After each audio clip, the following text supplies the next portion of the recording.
right. Well, thank you all so much for joining us today for JFK and the Space Race. How did the U.S. achieve the goal of landing on the moon by 1969?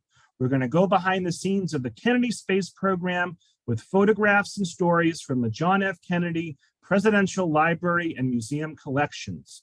We're going to enjoy a slide presentation with live commentary and Q&A from Rick Elias, who's a docent at the Presidential Library.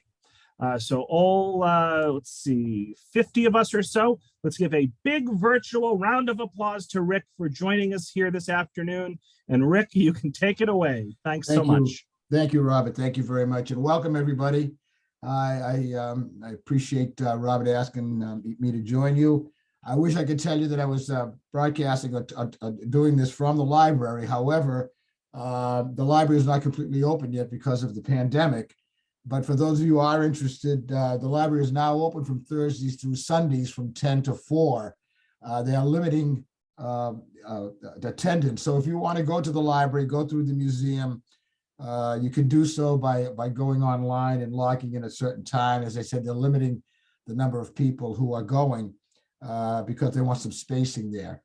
There aren't any tours going on right now, which is something that I do with my colleagues. But you can do a self-guided tour, which is the way most people do. But today we're going to be discussing, as you know, the space race, and so hopefully, again, welcome. We have about an hour together, as Robert said. Presentation should be about 45, 50 minutes. And that gives us 15 to 20 minutes to answer any questions that you might have. So make sure you put them into the chat. First, let me give you a little background on the library itself. There are 14 presidential libraries in the system. Number 14 is President Obama's, which is now being built on the south side of Chicago. Now, each of the libraries exists courtesy of what we call a public-private partnership. So all the libraries are built with private funds. No government money goes into building any of the libraries. I think back when they were raising money for the Kennedy Library, I think they raised about $20 million. I think the cost of the library is only about 12.5 million. The balance of the money, in case anybody's wondering, some of you who are in the area know about the Kennedy Center at Harvard, the government center at Harvard, and so it was donated to Harvard. And so you now have the Kennedy Center there. Once the library is built, they turn it over, the operations turned over to the National Archives and Record Administration, or NARA. And so they manage all of that. If you're wondering, and you've paid attention to the news lately, NARA, the National Archives, yes, that's the same NARA that's been in a little bit of a tussle with ex-President Trump over his papers. All of the presidential papers and so on supposed to be turned over to the Presidential Library upon somebody leaving office. Now, the location of the library was actually selected. The original site was selected by JFK himself. Actually, it was only a month before he was assassinated. He was at the Harvard campus, and he picked a spot near Harvard along the Charles River. After his death, Mrs. Kennedy interviewed a lot of well-known architects about building the library. You can imagine it would be a very prestigious assignment for any designer. And many of the famous architects of the day expressed interest. But she ended up picking someone who was relatively young, excuse me, and somewhat unknown at the time. He was the name of I.M. Pei. And I.M. Pei, I.M. Pei was actually born only 1 month before JFK. So he was born in April of 1917. JFK was in May of 1917. But I.M. Pei was a choice with Mrs. Kennedy, who obviously has some great instincts. So some of you may recognize his name, but I.M. Pei went on to design some of the most iconic buildings in the world. And locally, he actually did the John Hancock Tower in Boston. Out in Cleveland, he did the Rock and Roll Hall of Fame. But probably his most iconic building throughout the world is that he was the one who designed the pyramid entrance to the Louvre at the 200th anniversary of the Louvre in Paris. Anyway, IMP proceeded to design a building for the Harvard location. Unfortunately, the original site became unsuitable. Now think about it, it was in Cambridge. Cambridge is, as those of us who are from the area know, is fairly congested as it is. It contains not only Harvard, but MIT as well. And so they were looking for another site. And fortunately, UMass Boston came up and donated 9.5 acres of a place called Columbia Point. I believe Columbia Point itself is about 280 acres. And they came through with 9.5 acres right on the water. And Mrs. Kennedy thought it was really appropriate considering her husband's love of the sea. And so she loved the fact that it was right there overlooking the entrance to Boston Harbor. So IMP had to rip up his plans and to scrap his original plans and start from scratch again. And finally, 16 years after his death, in October of 1979, the library opened to the public. Now, so the library consists primarily of two sections. One is the museum that most of the public is able to see and tour. But the library itself, not the museum, the library itself contains about 26 million documents or papers of documents. And scholars, historians, and writers use the library for research. Something that most people do not know is that the library is also the repository for all of Ernest Hemingway's papers. Mrs. Hemingway donated those to the library some years ago. I don't have time to get into the reasons why now, but they also hold all of the papers for not only the entire Kennedy administration and so on, but also the papers for Ernest Hemingway. Now, JFK began his presidency in January 1961, which was right in the middle of the Cold War. As many of you know, this was a war of ideologies, how countries should be governed. It was basically democracy versus communism, capitalism versus socialism, and the two largest at the time proponents were of each side were the United States versus the Soviet Union. And this battle was fought on many fronts. And one such front was over space and space superiority. So today we're going to review America's early space program and look at talk a little bit about a few of the astronauts. But I'd like to begin just with a very brief history of rocketry. Now, Robert Goddard was considered to be, by many, to be the father of modern rocketry. He was born in Worcester, Massachusetts. For those of you outside of the state, Worcester is the second largest city in Massachusetts, and it's in the center of the state. And he attended Rensselaer, Worcester Polytech, WPI, and then he went on to Clark University, also in Worcester, to get his doctorate.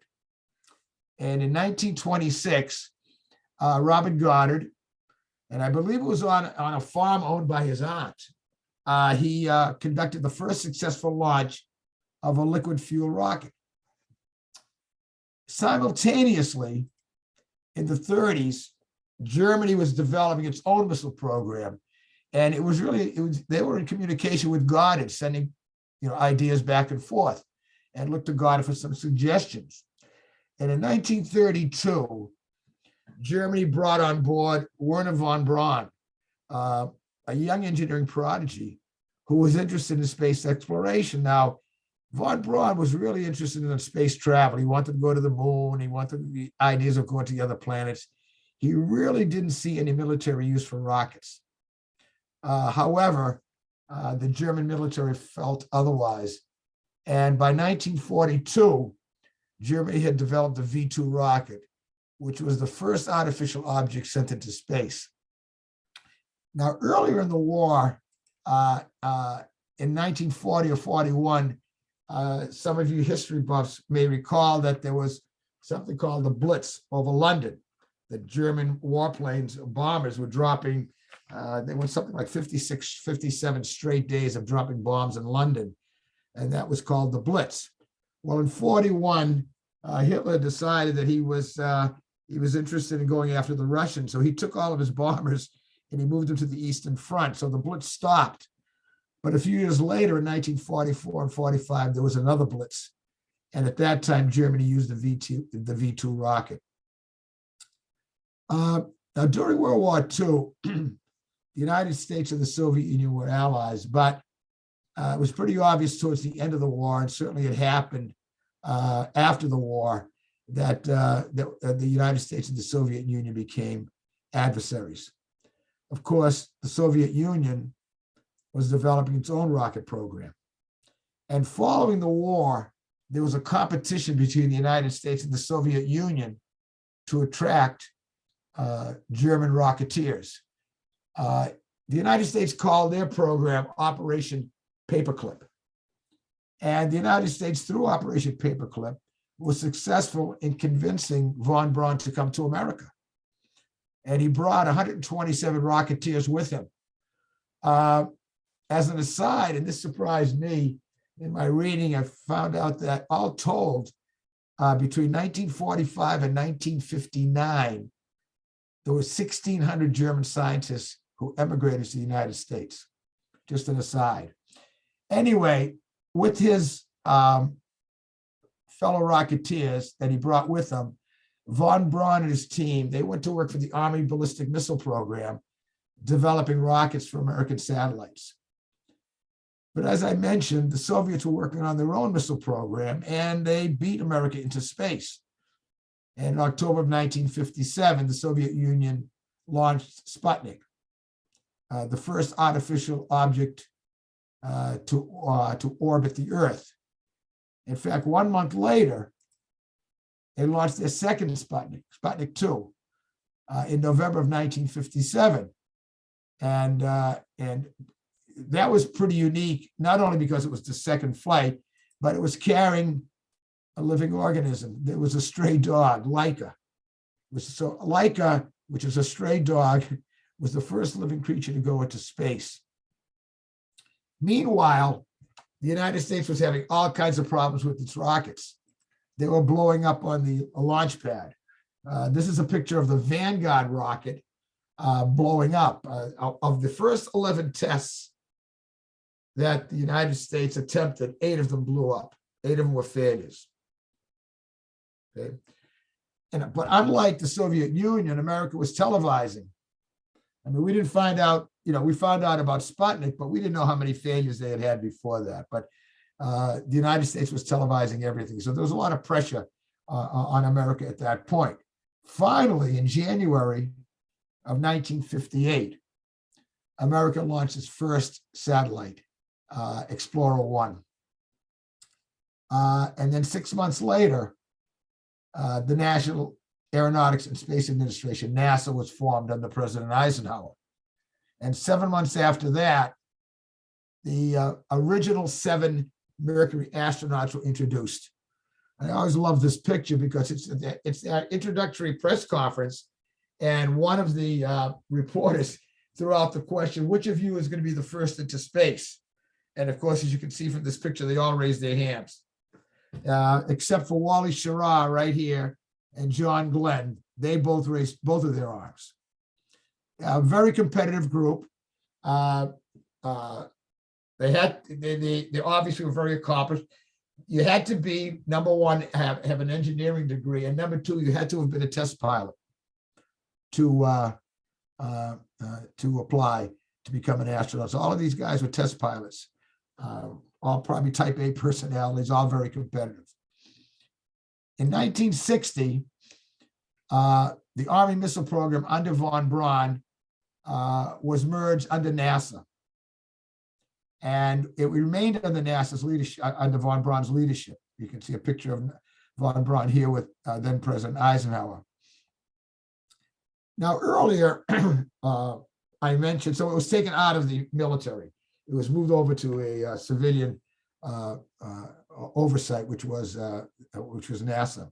Now, earlier I mentioned that the Cold War the worldwide competition between democracy and communism.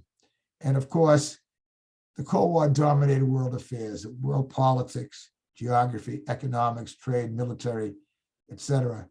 And it played a significant role in domestic politics in the United States, more specifically, including the 1960 presidential election. Now, the space race itself was not an issue, but because the Soviet Union was ahead in the race for space, everyone assumed that they also were ahead in building rockets. And of course, I can recall at the time, people were worried about it because they've got the bigger rocks. Can they put bombs in space and bombs in orbit? Will they be able to drop them on us and so on? So there was a lot of fear going on. Later years, it was discovered that the Soviets were really were not ahead of the United States. In fact, the United States was actually leading the Soviet Union. However, at that time, no one knew that. And John Kennedy took political advantage of that perception, and he argued that a missile gap had developed and that the Soviet Union was far ahead. In fact, John Kennedy took office in January of '61, but shortly after he took office, the gap seemed to widen even more, because in April of 1961, the Soviet Union sent the first man into space. Yuri Gagarin made one orbit before returning to Earth. Now, the first American in space went up 1 month later, in May of 1961. America sent its first man into space, but he didn't orbit the Earth. This is what they called a suborbital flight.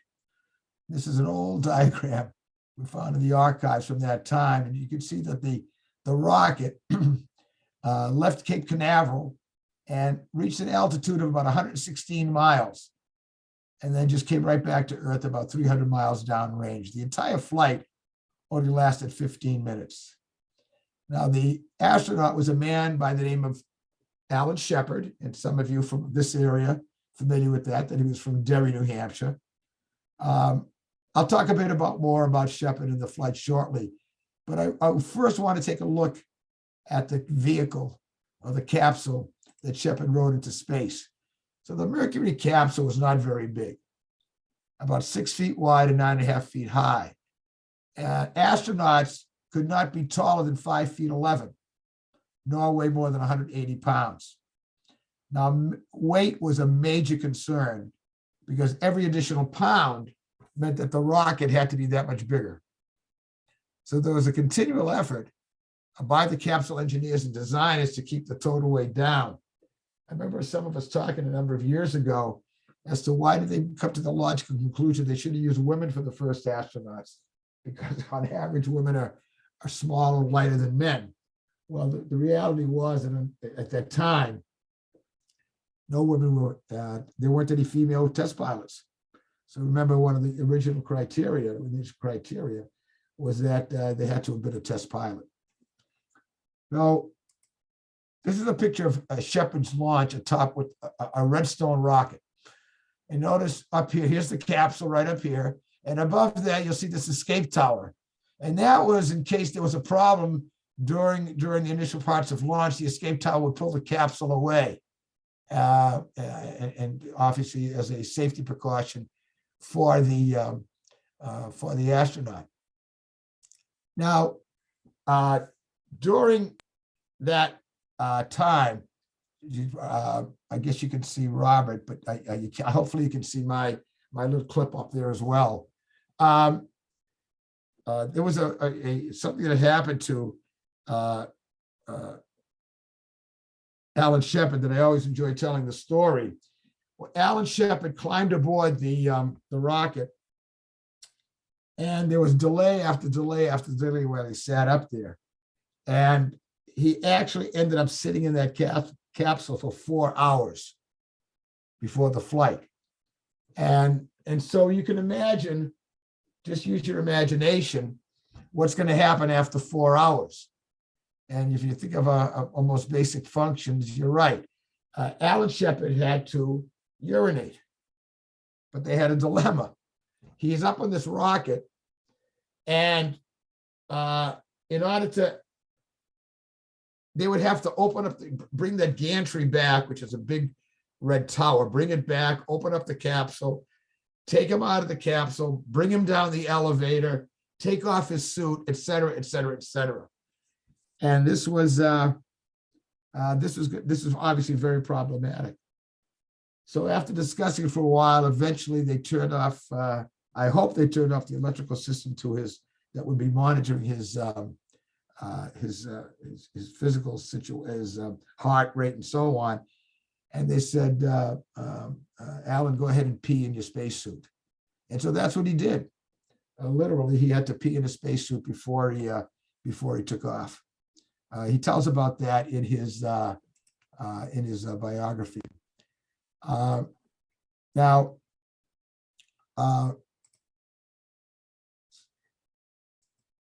the flight itself was very successful. There were some limited objectives that were met. Now, obviously, in a 15-minute flight, there's not much you can do. But one of the things they wanted to find out is whether man could function in space. Would he be able to maneuver the spacecraft? That was what they were interested in. Some of you may have heard the terms, could he pitch, yaw, and roll? And what that meant is, could he maneuver the spacecraft left and right, up and down, and could he roll it? Could he turn it? And the reason for that is they were already anticipating that the astronauts would have to use those functions and be able to perform those maneuvers when they went to the moon. So they were already thinking ahead, okay? So they tested the pitch, yaw, and roll, and indeed he was able to do that. There's a picture of Alan Shepard being hoisted into the recovery helicopter after the spacecraft landed. You can see the spacecraft here in the water. Now, Alan Shepard was the only one of the 7 original astronauts. He actually walked on the moon. There's a picture of him, of President Kennedy pinning a medal on him after his flight. But Alan Shepard was the only one of the 7 original astronauts who went to the moon on Apollo 14. And all of these guys were characters as well as being competitive. And Alan Shepard actually snuck 3 golf balls in the capsule on his way up to the moon. And he had an engineer fashion a golf club at the end of one of the probes. So when Alan Shepard was on the moon, he literally dropped a couple of golf balls down, I think 3 of them, and whacked a few golf balls around. So those balls are still up there on the moon. Well, a few weeks, actually on May 25th, 1961, a few weeks after Alan Shepard's flight, President Kennedy went before Congress. And I therefore ask the Congress, above and beyond the increases I have earlier requested for space activities, to provide the funds which are needed to meet the following national goals. First, I believe that this nation should commit itself to achieving the goal, before this decade is out, of landing a man on the moon and returning him safely to the Earth. So that was if you think about it, I mean, here's Alan Shepard, just went up and just doing one of those suborbital flights. And this is 1961, and President Kennedy is committing the country within 8 years, by the end of 1969, to go to the moon and come back. So he said at the time, further in the speech, it would be a great new American adventure. It would be a great American enterprise. It would be impressive. It would be the key to our future on Earth. So JFK gave voice to all of these lofty goals. But behind the scenes, President Kennedy's primary objective was to beat the Soviet Union. And we've got recordings of him behind the scenes actually arguing and discussing this with James Webb, the head of NASA. And basically JFK said, you know, the space exploration is nice, the science is all nice and so on. But and basically he was saying, I don't give a damn. I want to beat the Soviets. So what can we do to beat the Soviets? And so he was asking Congress in this speech he was asking Congress and the country to get behind that effort. And at its height, the space program employed 400,000 people nationwide during this time period in the early 60s. And at one point, it consumed 4.5% of the entire federal budget. I mean, that's, if you think about it, that kind of blows my mind when you think about that much of a commitment to do that. But back to the space race itself, in that in July of 1961, 2 months after Shepard's flight, Gus Grissom, who was like Shepard, Alan Shepard, a test pilot, also had a second orbital flight. The flight was successful, but it didn't end very smoothly. What happened was, after he landed in the ocean, the outside hatch on Grissom's capsule blew open and water started pouring in. He was rescued. He got out of the capsule and they hoisted him up, but the capsule sunk. And believe it or not, 38 years later, they pulled it up. In July of 1999, they were able to recover that capsule. It was still obviously down there. Now, at this point, the Soviet Union had put one man in orbit, and the United States had flown 2 suborbital missions. So they were obviously a bit ahead of us. However, the Soviets appeared to widen its lead even more when it launched, and people have forgotten about this. They launched a second cosmonaut into space. In August of 1961, Herman Titov made 17 orbits of the Earth. And all we still had to show for it was 2 suborbital flights. So you can imagine there was a lot of pressure on NASA at that point. But finally, in February of 1962, John Glenn became the first American to orbit the Earth, making 3 orbits. Now, during the suborbital flights, Shepard and Grissom had reached a speed of about 5,000 miles an hour. However, Glenn's spacecraft needed to reach 17,000 miles an hour to go into orbit. So they needed a larger booster, and that's what's called the Atlas booster. But it had its own share of failures during training and during development, so the launch was not without risk. In fact, somebody asked Glenn before the launch how he felt, and he said, quote, "How would you feel sitting on top of a machine with 1 million parts, all made by the lowest government bidder?" So Glenn's flight had been scheduled 10 times previously, but all of them had been canceled due to mechanical problems or weather. And in fact, on 2 of those occasions, Glenn was actually in the capsule when the launch was scrubbed. Now, fortunately, the 11th scheduled launch went without a problem. However, during the first orbit, a potential problem arose. And that was, there was a signal light at mission control indicating that the heat shield, which is this right here, I think you can, hopefully you can see, I want to use this. This is the heat shield right here, came loose. Now, what's the function of the heat shield? Well, the capsule is going around the Earth, and obviously when it comes back to Earth, it's going to come in at fantastic speeds, creating a lot of friction. And objects typically will burn up. Okay, so the heat shield was all important to protect the capsule and the astronaut from burning up. So the heat shield would come in face first and would absorb all the heat. But there was a problem here. Was the heat shield really loose? They had no way of really knowing, or was it a faulty signal at mission control? They didn't know. So they called up to John Glenn and they said to him, well, when you begin coming back to Earth, we recommend that you not jettison your retro pack. Now, the retro pack is this thing right here. Now, what's the retro pack for?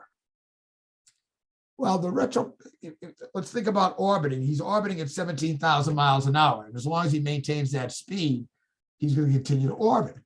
So in order for him to come back to Earth, they have to slow the capsule down so that gravity can take over and bring it back to Earth. And the way they slow the capsule down was firing 3 little rockets. You've got 3 rockets on this retro pack.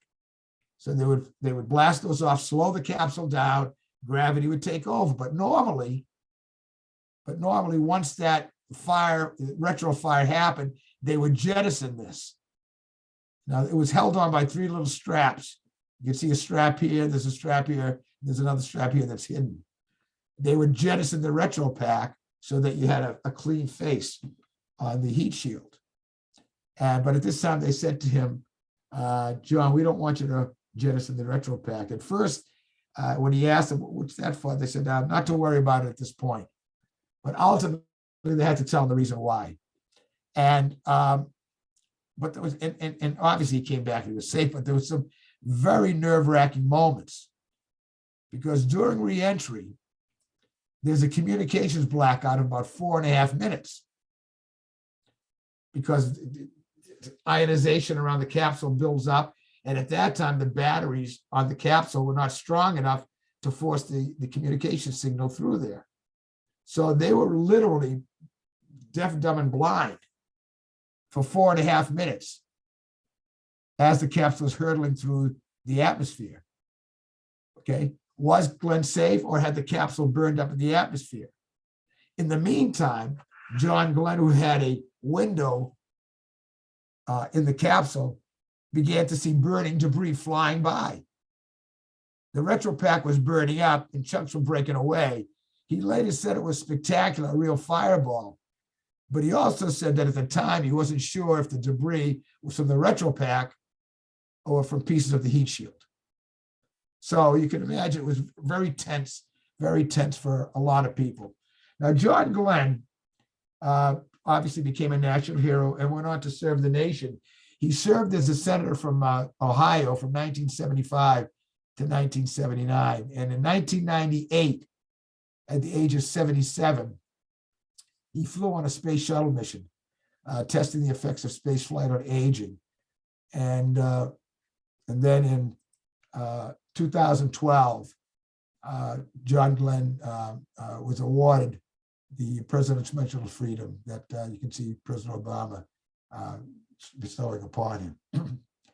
Now, while all this is going on, remember I mentioned that the space program became a national effort to which thousands of people were working. Among them, excuse me, was a group of mathematicians, engineers, and scientists who performed calculations for the space missions. They were often called human computers.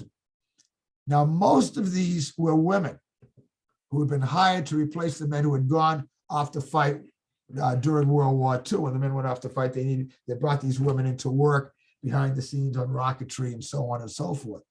Now, many of these women were African Americans. Now, this was during the era of Jim Crow, when segregation laws were still in place throughout the South, where this work was being done. Now, some of you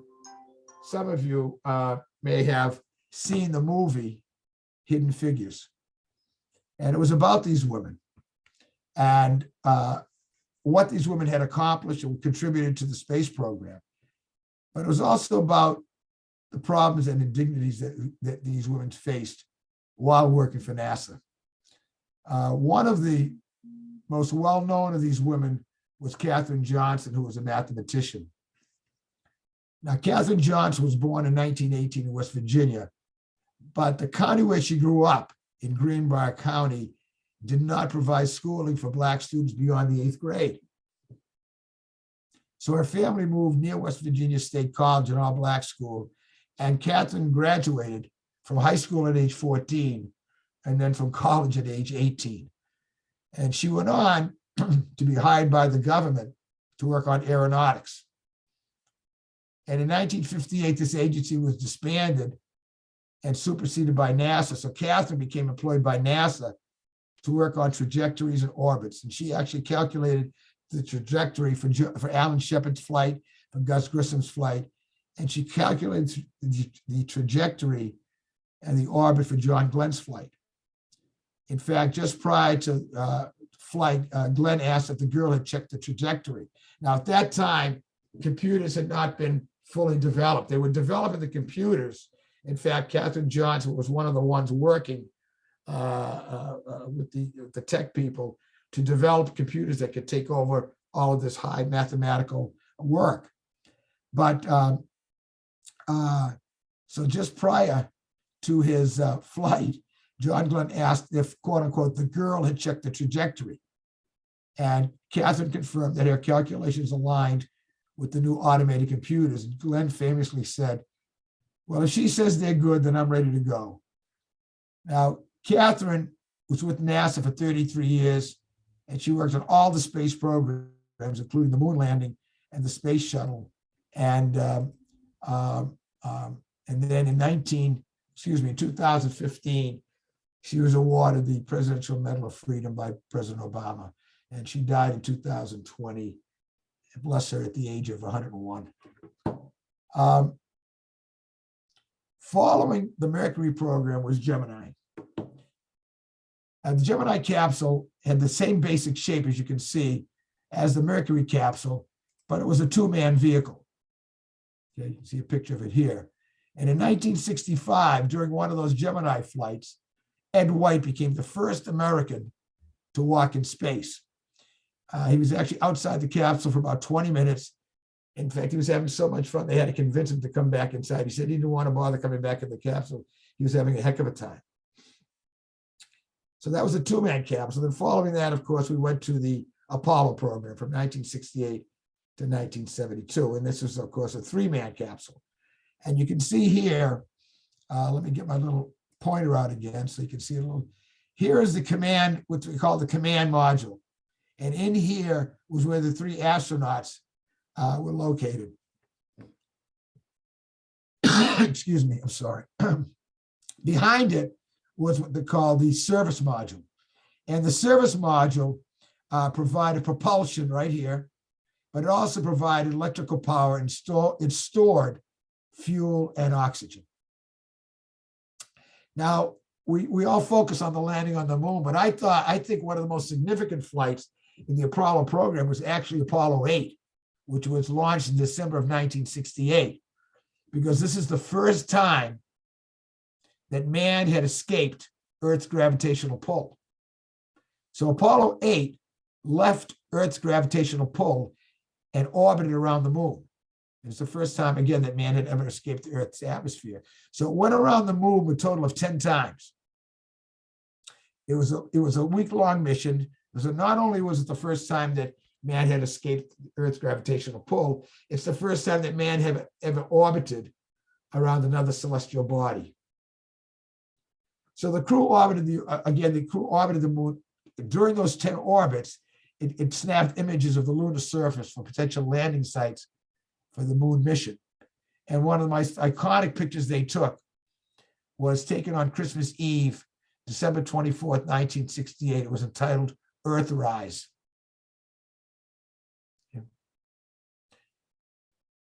So as the space program proceeded, capsules and payloads became heavier. You went from the two-man Mercury to the one-man Mercury to two-man Gemini to Apollo. In addition to Apollo, now they've got to have all the equipment on there for the moon landing and so on. So plus they needed more speed to escape Earth's gravity. So as you can imagine, the rockets had to be more powerful. The boosters had to be more powerful. So they were much more weight, much greater distances, much more speed. And I thought this graphic was kind of interesting to show you the relative size of the rockets, starting with over here on the left. This is that original V2 rocket that I showed you the Germans had produced. This is the Redstone rocket that Alan Shepard and Gus Grissom had flown on those suborbital flights. This is the rocket that John Glenn had flown to first circle the Earth, all the way up. Now, this is the rocket that Apollo, that said they went to the moon with.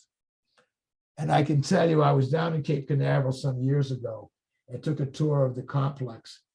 And this rocket right here is over a football field in length, 360 feet tall. And to walk near, they had it on its side. They didn't have it up. No, they had it on its side. And you just cannot imagine the size of it. How it ever gets off the ground, I will never know. Okay, because once, not only was to get, it mentioned that John Glenn needed 17,000 miles an hour to go into orbit. They actually needed 18,000 miles an hour to escape Earth's gravity. So add the weight, the speed, the distance, et cetera, et cetera. So finally, in June 16, 1969, Apollo 11 took off. 6 months after Apollo 8, Apollo 11 was launched. with 3 astronauts whose names have become very familiar, although you probably forget Michael Collins, because he was the lone man up in the command module. But you have, of course, Neil Armstrong and Buzz Aldrin. And then and on July 20th, 1969, Armstrong and Aldrin landed on the moon. And of course, it was the first time that man had walked on a celestial body other than the Earth. And then 4 days later, on July 24th, Apollo 11 splashed down in the Pacific, and thus completing, by about 5 or 6 months, the goal that John Kennedy had set some 8 years earlier, to land a man on the moon and return him safely to the Earth.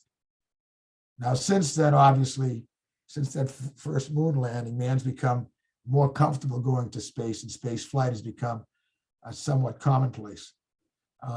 So you see the space shuttle here, and we've discovered that man can work in space for prolonged periods of time. Not only men, but women can work in space for prolonged periods of time. This is the International Space Station. And in fact, it's now become a place for international cooperation. When we think about those early years of competition between the United States and the Soviet Union, and to think how much of a battle that was, you think how far we've come since that very first time when John Kennedy and Werner von Braun looked towards the heavens. We have come a long way. So, time for questions. Before I do that, if any of you are interested, I just wanted to flash this up on the screen. If anybody is interested in doing some reading on your own, I wanted to flash this on the screen. The Right Stuff was written many years ago by Tom Wolfe. It kind of goes through the entire, primarily the Mercury program. A movie was made about it, but it was a terrific read. More recently, Douglas Brinkley wrote a book called American Moonshot that focuses primarily on the space race during the Kennedy era. A terrific book. And then the third one, I mentioned the movie Hidden Figures, but Margot Lee Shetterly wrote a book called Hidden Figures on those women, particularly the Black women who served behind the scenes in helping America get launched into space. So, Robert, I don't know if there's a way that we can enlarge my picture here. Yep. So on our screen, you are enlarged. Okay, fine. Okay, thank So you. we can see you. And right. So Mike says that Alan Shepard is often attributed to saying something like, "I was not scared until I realized that every nut and bolt was provided by the lowest bidder." Well, So that was comparable to what John Glenn had said. I mentioned earlier when they asked John Glenn how you felt, and he said that how would you feel sitting on top of a machine that has over 1 million pieces, all of which were built by the lowest bidder. So there you go. Yeah. Rosamond says, "Fascinating talk. Thank you." She's so glad that you included mention of the Hidden Figures. And, a matter of fact, Rosamond, we actually have a talk on those folks coming up. Let me see if I can find it quickly. Yes. I want to tell you a little story about that. Go ahead. It's funny. This Katherine Johnson that I mentioned, I assume that a lot of you have seen the movie Hidden Figures. And you might want to remember one of the scenes in there where Karen Johnson had to use the ladies' room, and she wouldn't, they wouldn't let her use it in the building, so she had to run outside the building and go to another building. Well, Katherine Johnson said that never really happened. And I like the real story even better. She said at the time that she had to use the restroom, she went and used the ladies' restroom right in the building, and she dared anyone to stop her. So that's in the book. So they took a little liberty when they made the movie, but I like the real story better. So we're hosting a NASA Solar System Ambassador on Thursday, April 21st at 11 o'clock. And she'll be specifically talking about the Hidden Figures, Women of NASA. And so information about that program will be in the email that I send folks tomorrow. Mike acknowledged that yeah, he had written about Alan before you and Okay. mentioned Gled All Senate. right. So Okay.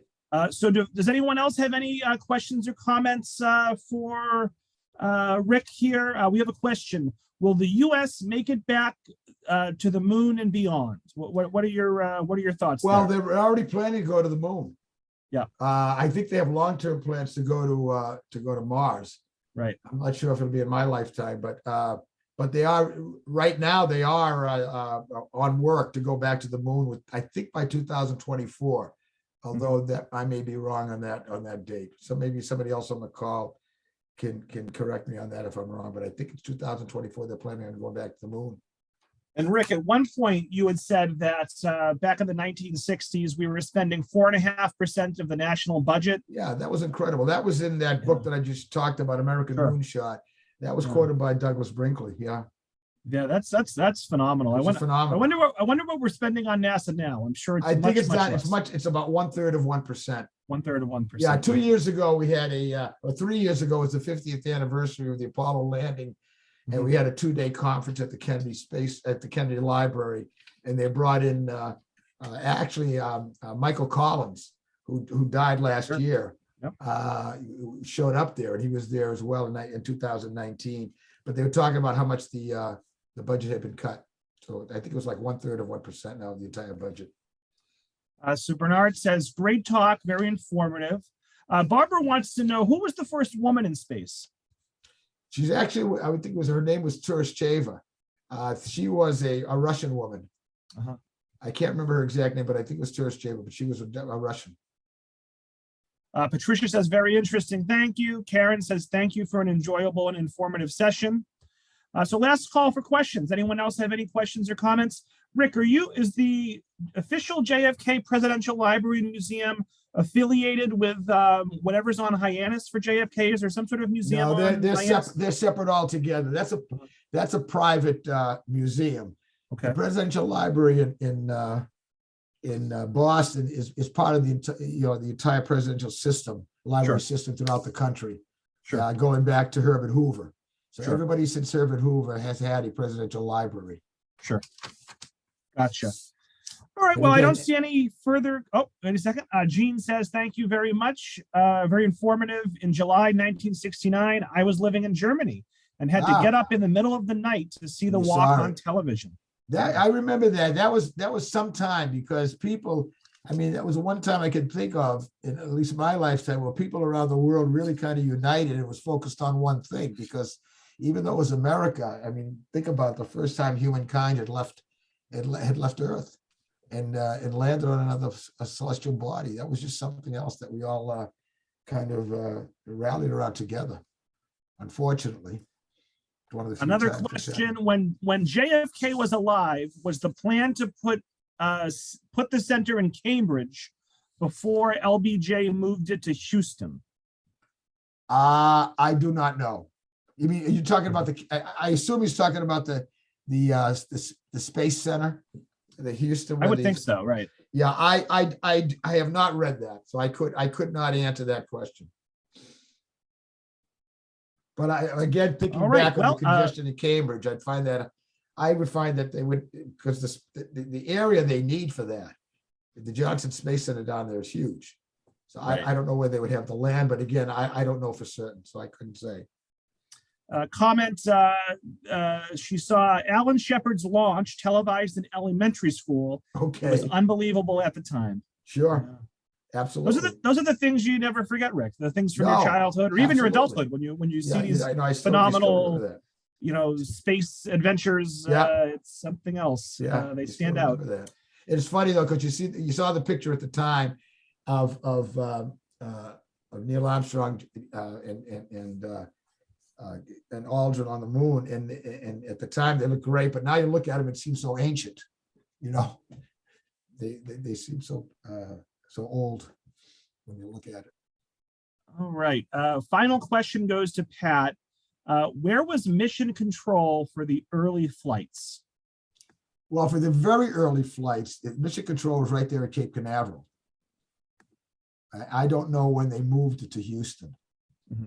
Okay, but for the very early flights, Alan Shepard and and Grissom and so on. And I don't think they do a tour of it anymore, but I remember taking a tour of the early Mercury program down at Cape Canaveral. Yeah, they changed the name after Kennedy passed away. They changed the name to Cape Kennedy. Oh. And it was that way for a while. I can't remember the date you changed back, but eventually the pressure was such that they changed it back to Cape Canaveral, but they call it the Kennedy Space Center at Cape Canaveral. That's how it's. For a while there, they called it Cape Kennedy. All right. Every time I think we're done, someone asks another question. Good. But I think we've exhausted all the questions and comments. Rick, do you have any last words for the audience before we wrap up? No, I appreciate everybody attending. I appreciate the questions, the comments. Would love to see you at the library now that they're open. You can check when the tours will begin. We enjoy doing those tours, but we may not be doing personal guided tours for a few months yet until we see what this new pandemic does. I want to apologize to everybody for my voice. I know it sounds very raspy. I am getting over COVID myself, so I apologize for my voice, but I hope everybody could understand. I think they all understood you, Rick. Okay. You were great. So want to thank Rick so much. Want to thank everyone in the audience. Want to thank the 12 partnering libraries. Look for an email tomorrow with the feedback survey, with the recording, and with information about some other upcoming presidential library talks. And Rick was telling me before we started that the JFK Library offers a couple more webinars that maybe we'll take advantage of in the future. So thank you all so much, and I hope everyone enjoys the rest of their day. Bye, Rick. Thank you, Robert. Thank you, everybody. Bye-bye. Bye-bye.